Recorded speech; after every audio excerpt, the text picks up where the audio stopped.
안녕하세요. 산부인과 미나쌤입니다.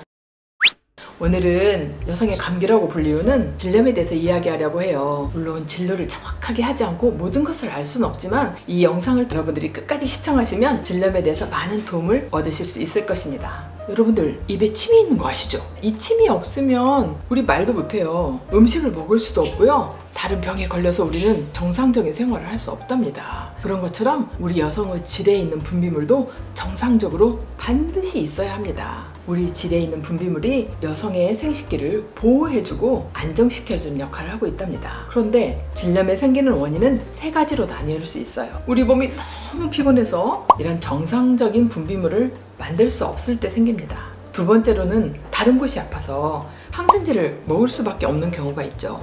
이런 때 그 항생제가 딱 아픈 부위에만 가는 것이 아니라 온몸에 퍼지게 됩니다. 항생제를 사용할 수밖에 없는 경우가 있는데요. 예를 들면 어떤 염증이 생겼달지 폐렴이 생겨서 굉장히 중요한 경우에는 당연히 항생제를 먹어야겠죠. 그런데 이 항생제가 그 아픈 곳으로만 가는 것이 아니라 우리 몸 전체에 퍼지게 되죠. 그래서 장에 있는 정상균을 죽이게 되면 여러분들 설사를 하고 배가 아프게 되죠. 그런데 질에 있는 정상균을 죽이게 되면 질염이 생기게 돼요. 왜냐하면 나를 보호해주는 물질을 모두 다 죽였기 때문이죠. 세 번째로는 우리 몸에서 열심히 면역물질을 만들어내는에도 불구하고 우리의 작은 생활 습관 때문에 세정, 통풍 이런 문제 때문에 면역물질들이 모두 사멸되어서 저절로 염증이 생기게 되는 경우죠. 자, 그렇다면 해결 방법으로는 우리가 면역물질을 만들 수 없을 정도로 굉장히 피곤하고 힘들 때는 당연히 쉬어주셔야 합니다. 영양분을 충분히 섭취하고 쉬어주셔야 됩니다.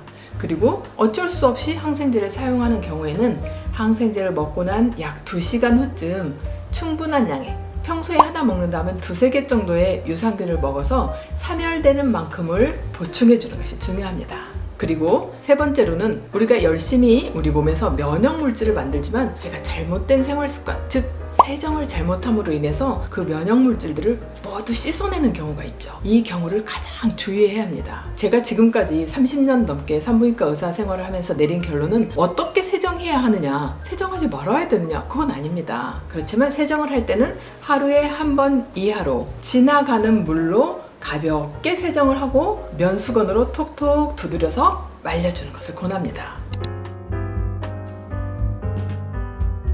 어떤 분들은 우리 소음순과 대음순과 클리토리스 사이에 있는 하얀 분비물들을 다 씻어내야 되는 거 아니에요? 그게 염증이고 막 냄새가 나는 원인이 아닐까요? 이렇게 말씀하시는데 그렇지 않습니다. 우리 소음순과 대음순 사이에는 살이 달라붙지 않도록 정상적인 피지샘 분비물들을 만들어서 커버할 수 있도록 되어 있습니다. 그런데 이것들을 모두 다 씻어내면 우리 몸이 모두 달라붙고 건조해지고 가렵고 나중에는 습진으로까지 발전하는 경우도 많습니다. 그러므로 우리 외음부에 있는 하얀 분비물들을 모두 씻어내려고 하지 마시고 지나가는 물로 가볍게 씻어내 주시면 됩니다. 네, 이때 주의할 것은 저는 깨끗이 하려고 막 건조기로 선풍기를 갖다 놓고 말리고요. 막 드라이로 깨끗하게 말리는데 저는 왜 이렇게 염증이 잘 생길까요? 바로 그것이 원인입니다. 우리가 드라이로 말리거나 선풍기로 말리는 것은 금하고 있어요. 왜냐하면 이 말릴 때 바람에 의해서 우리 피부와 점막에 있는 수분을 같이 가지고 날아가게 됩니다. 그렇다면 바로 이 면역이 다시 깨지게 되는 것이죠.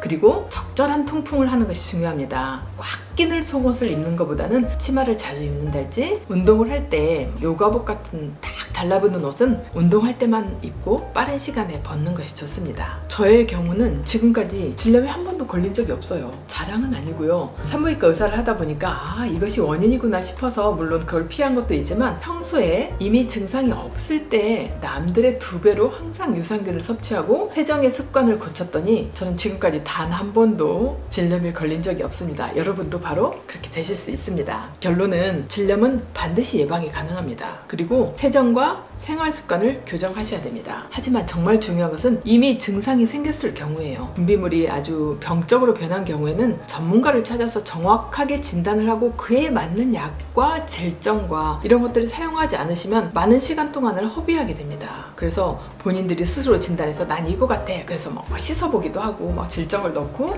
또 아무 약이나 항생제 같은 걸 먹기도 하면 도리어 증상이 악화되어서 간단한 질염으로 끝날 것들이 외음부 전정염이나 신경통성 방광 방광 이런 것들로 계속해서 발전할 가능성이 있답니다. 여러분들 오늘 영상을 보시고 정상적인 분비물들이 잘 나올 수 있도록 여러분들의 몸을 주의하시고 오늘 영상을 보시고 많은 여성분들이 도움을 받았으면 좋겠습니다. 그럼 다음 영상에서 봬요. 안녕!